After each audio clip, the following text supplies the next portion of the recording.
Esto es Entrevista Verdadera, el programa que hacemos todas las noches en vivo y en directo aquí en la red. Vamos a abordar un tema hoy día que es un tema demoledor para todos nosotros. Tiene que ver con algo sucedido en Temuco, en una zona más bien rural de Temuco. Ahí un niño de 13 años murió a manos de 4 adultos. Es lo que se está investigando porque todavía está en proceso, pero hay 4 adultos acusados de homicidio. Un chico de 13 años que supuestamente, y es lo que pensaron los adultos, había violado a una niñita de 5 años. Y esta fue una especie de represalia en contra de este niño de 13 años. Yo me pregunto, ¿qué hicimos todos mal? Todos mal, me refiero a toda la sociedad, para que algo como esto pasara. Pero me fijo más en nosotros, medios de comunicación. ¿Qué hemos hecho nosotros como medios de comunicación para que pase algo como esto? ¿Por qué hay personas que sienten que la justicia no les da nada, entonces tienen que actuar buscando justicia por sus propias manos? ¿Y cómo es que llegamos a un punto en que a un niño de 13 años se busca juzgarlo por las propias manos como si fuera un adulto? ¿Cuánto de todo esto hemos hecho mal? Vamos a abordar el tema, lo vamos a abordar desde el punto de vista de la Defensoría Penal Pública, y es por eso que nos acompaña en el estudio Pablo Aranda. Él es jefe de la unidad especializada de la Defensoría Penal Pública. ¿Cómo estás, Pablo? Muchas gracias por acompañarnos. Todo muy bien, muchas gracias. Buenas noches, Betty. Queríamos dedicarnos a este caso que es demoledor y que muestra tantas cosas y tiene tantas aristas respecto a lo que está pasando hoy día. Primero, quiero una impresión y quiero que sea bien justa. Este es un caso que pasa en Temuco, no acá en Santiago. No necesariamente ustedes han visto todo lo del caso, pero sí lo conocen a través de los medios de comunicación. Me gustaría una primera impresión respecto a lo que sucede cuando un grupo de adultos tortura por 12 horas, que es lo que dijo el fiscal en Temuco. Le dan una cantidad de golpes, incluso ocupando una herramienta. En algún momento se ha dicho incluso un martillo, que terminó con este niño de 13 años con fracturas en su cara y terminó muerto, a propósito de que ellos pensaban que podía haber sido el culpable de una violación de una niñita de 5 años, cosa que después todos los exámenes demostraron que la niñita no había sido violada, por lo menos los exámenes que hicieron en el servicio médico legal.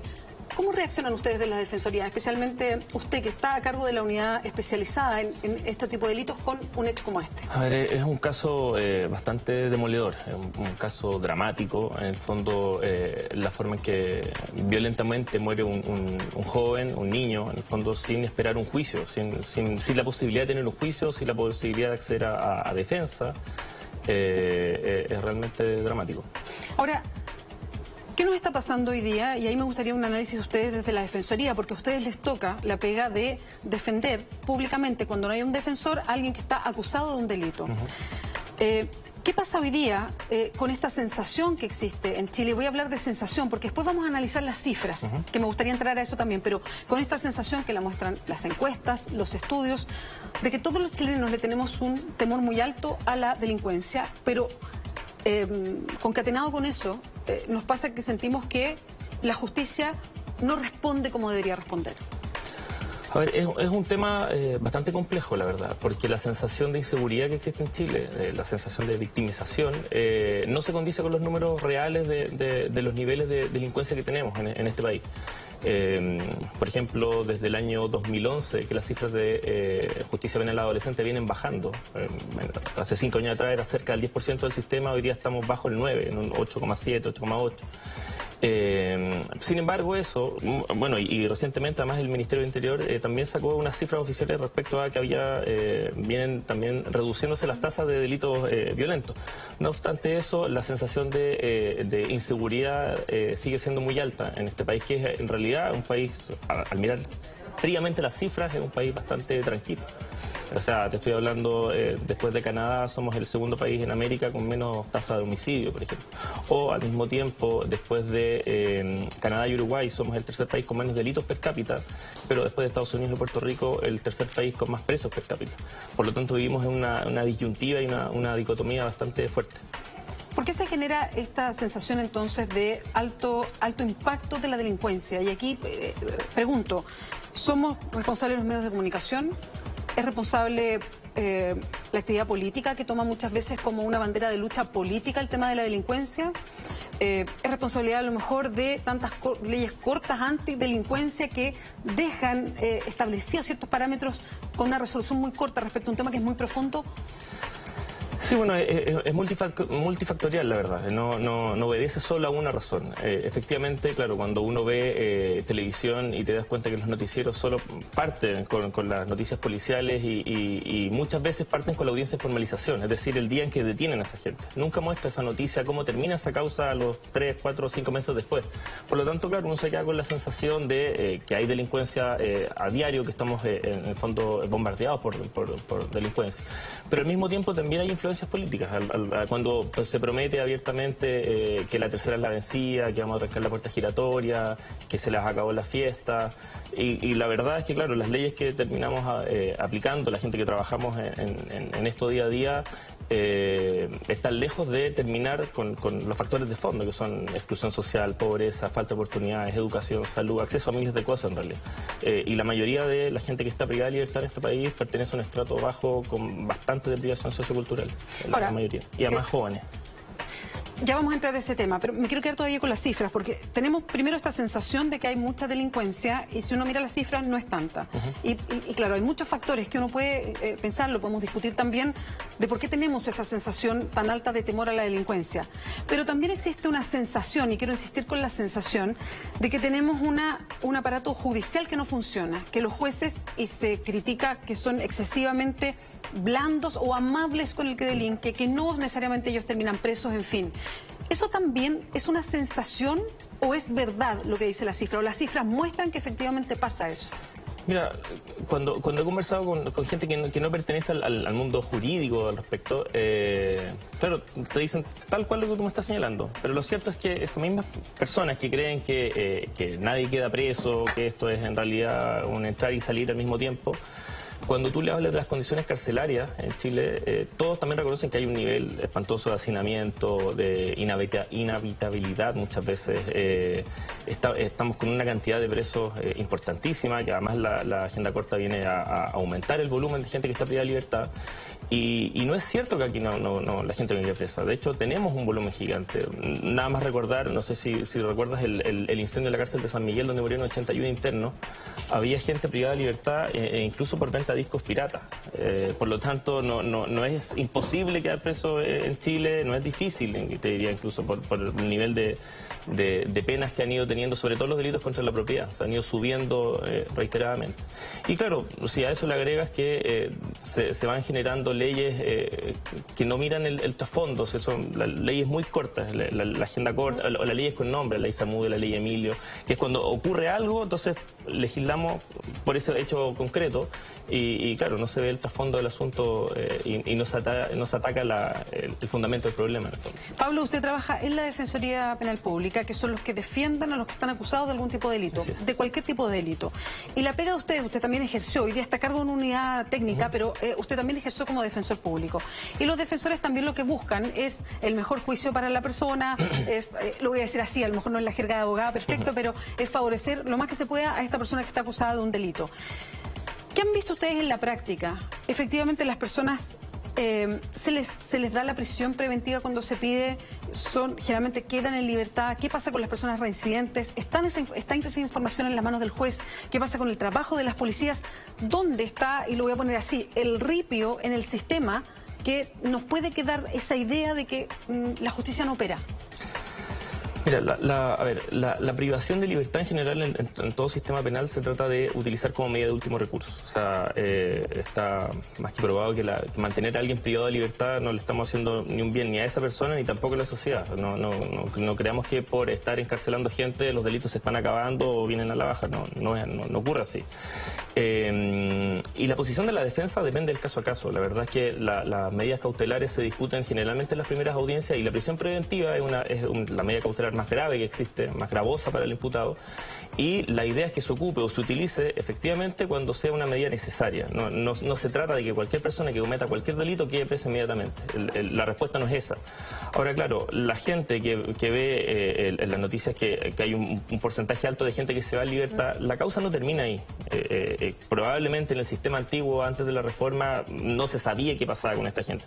Pero la gente queda vinculada al sistema, queda vinculada con medidas cautelares, que tiene que cumplir, y si no las cumple, el Ministerio Público puede pedir esa revocación de las medidas cautelares e imponer una más medidas cautelares pueden ser desde firma, reclusión arraigo, o nocturna, ese tipo de cosas. Y claro, después viene la etapa de juicio, y ahí es donde efectivamente una persona se sabe si está condenada o es inocente, y ahí es cuando podemos tratar ya a esa persona como una persona condenada, como culpable, no antes, no en la primera etapa. Pablo, quiero es lo que ocurre en este caso. Por ejemplo, el mismo joven, este niño de 13 años que murió, probablemente en un juicio, con las pruebas demostraban en la primera audiencia que no habían signos de violación. Y él está muerto actualmente porque la gente pensó que había violado a una niña. Claro, no hubo juicio. Nos quedamos con la primera impresión, con la primera noticia. Bueno, de hecho quiero profundizar en ese caso, a propósito que usted está justo en esa unidad técnica, y quiero hablar de qué pasa con los menores de edad que entran al sistema judicial, que delinquen, y eso va entre la edad de 14 hasta los 18, que se considera después mayor de edad. Bajo los 14 años son considerados fuera del sistema penal y no se les aplica una pena, o el sistema los encara de una manera distinta, lo voy a plantear así. Y le quiero preguntar por eso, porque se ha escuchado también que se rebaje esa edad. Este niño que murió tenía 13 años. Quiero entrar a ese tema, pero vamos a hacer una pausa ahora, Pablo. Espérenos.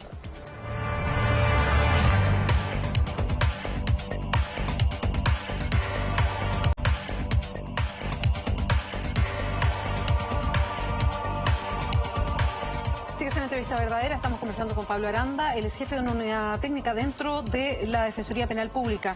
Pablo, quedamos pendientes con un tema. ¿Cuál es la respuesta en Chile hoy día para los menores de edad que cometen delitos? Hay una edad que es de 14 a los 18 años, donde se considera imputable de un delito de una manera distinta a un adulto, así lo dice la ley. ¿Qué pasa con los menores de 14 años? Y lo pregunto específicamente porque en el caso de Temuco se miraba como el sospechoso y finalmente es lo que hace que lo maten a golpes y con tortura incluida a un niño de 13 años. Los menores de 14 años están excluidos del sistema penal. Ahora, no quiere decir que no pase nada con ellos y se les entregue a la familia. Ellos pasan a tribunales de familia, precisamente, quien puede imponer medidas de protección que incluso pueden consistir en privación de libertad en algún centro de Sename. Además de distintos tipos de terapias y tratamientos que podría recibir en este caso este niño. Sí, en este caso además este chico estaba al cuidado de un organismo de Sename, sí, y él se había escapado de este organismo Sename. Ahora, ojo, él estaba en Sename pero no estaba como infractor. No. Él estaba por medidas de protección. De medidas de protección. Estamos hablando de un joven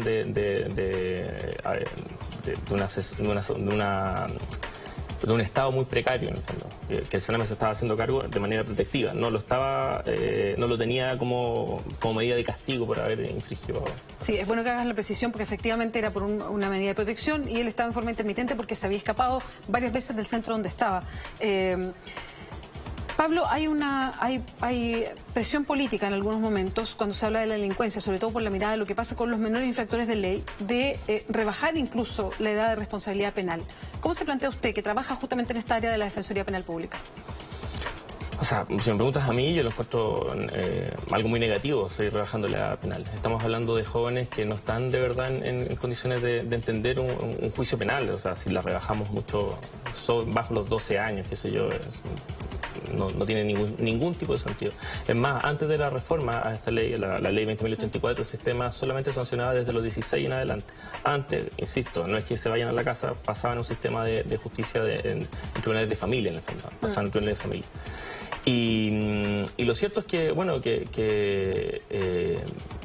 la medicina, en el fondo, la psiquiatría viene investigando el tema porque no es antojadizo la rebaja de edad para los adolescentes. Hay un tema, hay una justificación desde la psiquiatría, desde otro ámbito, no desde el tema jurídico. Y el cerebro, sobre todo la corteza frontal del cerebro, termina de desarrollarse cerca de los 24 años. Y entonces tenemos en Europa situaciones que después de los 18 años existe el menor adulto, por decirlo de alguna manera, donde gente de 20 hasta 21 años no se sanciona igual que si fuese un adulto.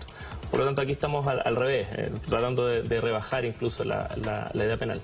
¿Y cuál es la respuesta hoy día del Estado a los infractores de ley que están entre esa edad, de 14 a 18? A ver, el Estado hace una diferenciación en el grupo de 14 y 15 y los de 16 y 17. Las posibilidades de estar privado de libertad se limita para el grupo de 14 y 15 hasta 5 años de encierro, lo que es bastante, estamos hablando de casi un tercio, de la vida que tiene ese joven. Y en el caso de los 16 y 17 llega hasta los 10 años. Hay además cambian otras reglas respecto a las faltas, a la forma en que se determina la sanción, a la idoneidad de la sanción. Ahora, yendo a la práctica, lo que pasa en realidad, ¿hay una buena respuesta por parte del Estado para cómo se atiende a esos menores infractores de ley?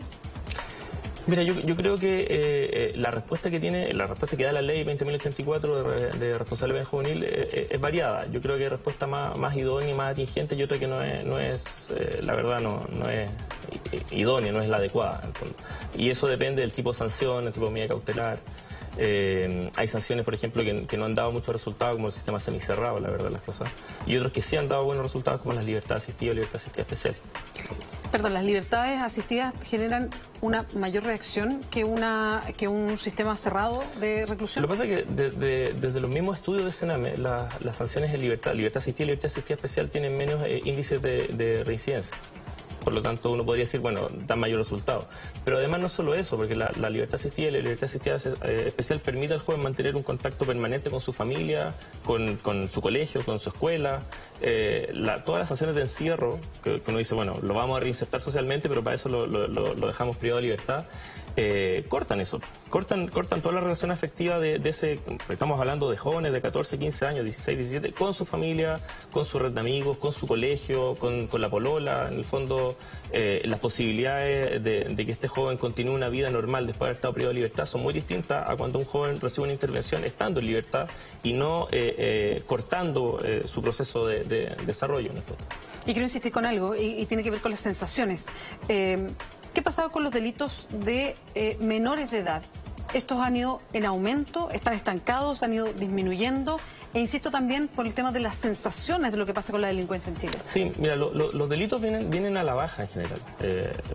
Y yo creo que del 2011, que fue el año por lo menos que la Defensoría Penal Pública registró la mayor cantidad de jóvenes atendidos por la institución, y que está dado un poco no sé si te acuerdas, por la revolución esta de los pingüinos que le llamaron a las marchas estudiantiles de jóvenes de educación secundaria. Claro que cayeron detenidos muchos de ellos por desórdenes públicos. Por lo tanto, de ese año las cifras se dispararon y de ahí hasta ahora vienen a la baja.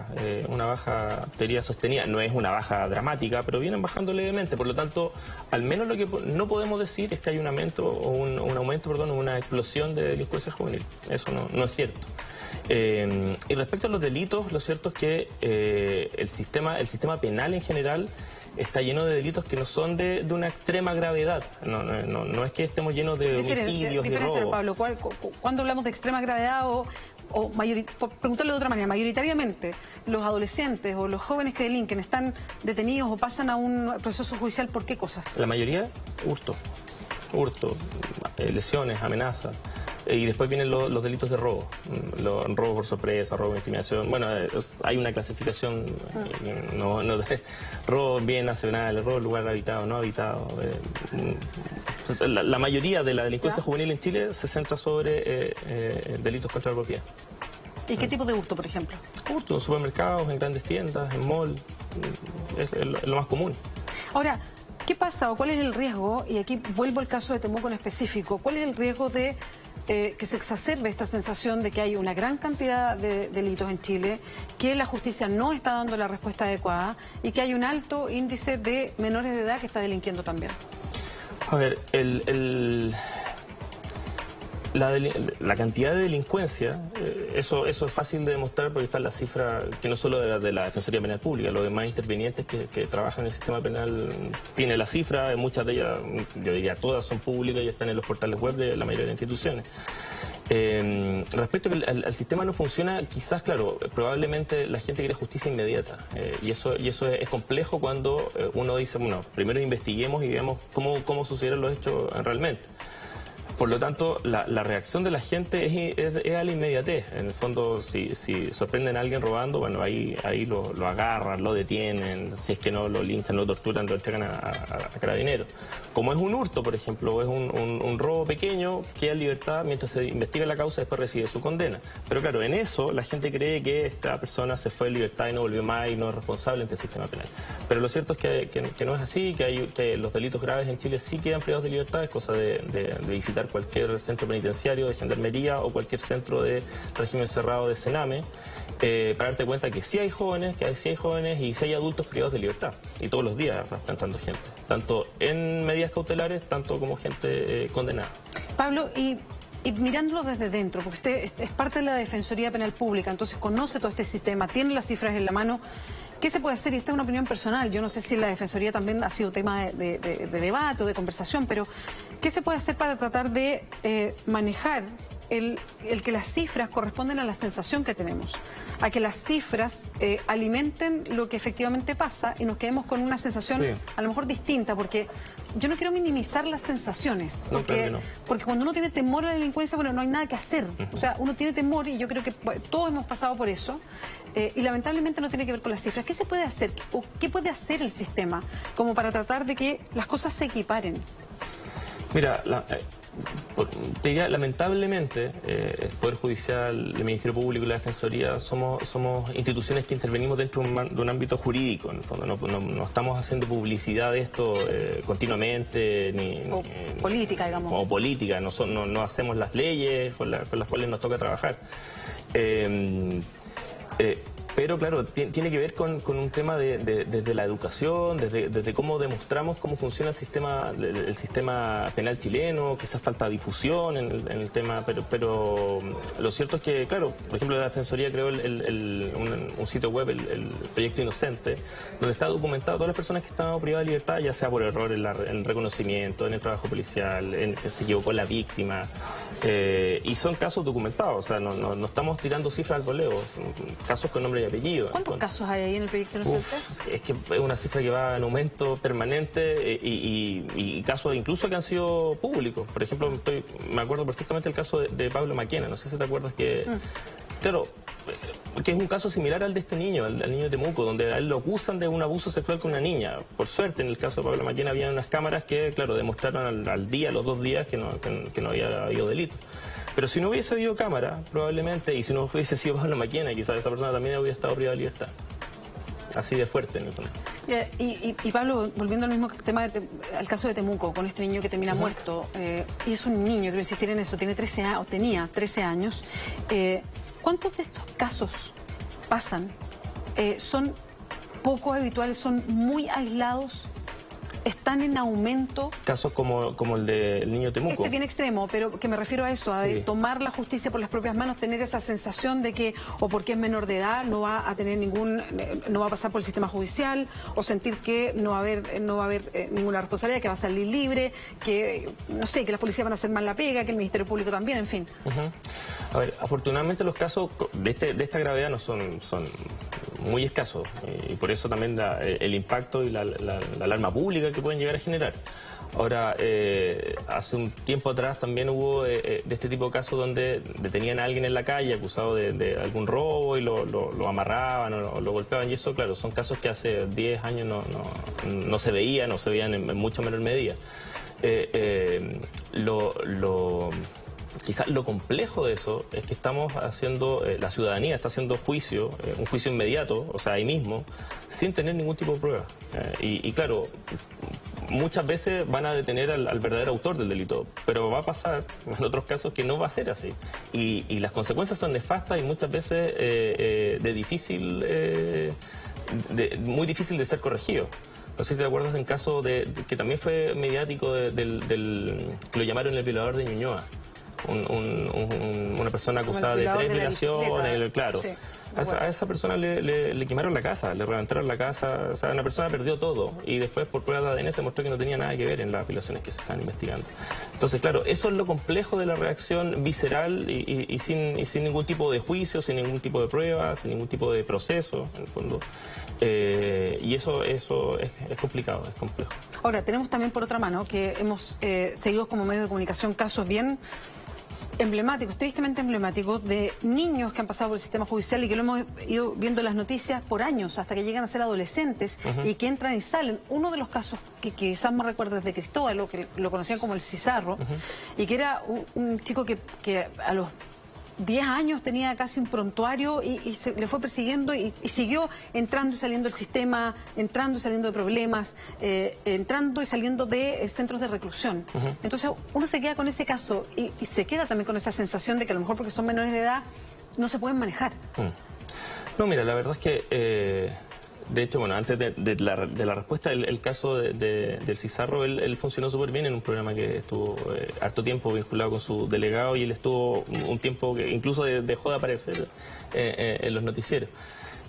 Claro, es complejo, pero a la vez yo te diría que se pueden documentar varios casos de reinserciones exitosas.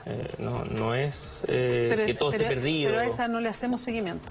No, claro, no se le hace seguimiento. Quizás porque no es noticia cuando una persona sale absuelta, cuando cumple su condena y termina reinsertado reinsertado socialmente, o que recibió capacitación laboral. O sea, hay jóvenes privados de libertad de 14, 15, 16 años que aprenden a leer recién en un centro de detención. Entonces, finalmente al sistema penal se lo responsabiliza por muchos, te diría, elementos, factores o deberes sociales en cuanto a educación, en cuanto a consumo de droga. Estamos hablando de gente que crece en un contexto extremadamente deprivado, si es que tiene familia, ejerce roles muy laxos, si es que no está privada de libertad también. Entonces, claro, la respuesta del derecho penal, el derecho penal está para castigar ese tipo de actos, pero no para prevenir, no para hacer un seguimiento. Entonces, si tú le endosas muchas responsabilidades que tienen que ver desde la educación, desde el ámbito social, desde la salud, al sistema penal, el sistema penal no va a dar una respuesta satisfactoria como quiere la gente. Pablo Aranda, muchas gracias por acompañarnos esta noche. Gracias. Vamos ahora a un resumen de noticias.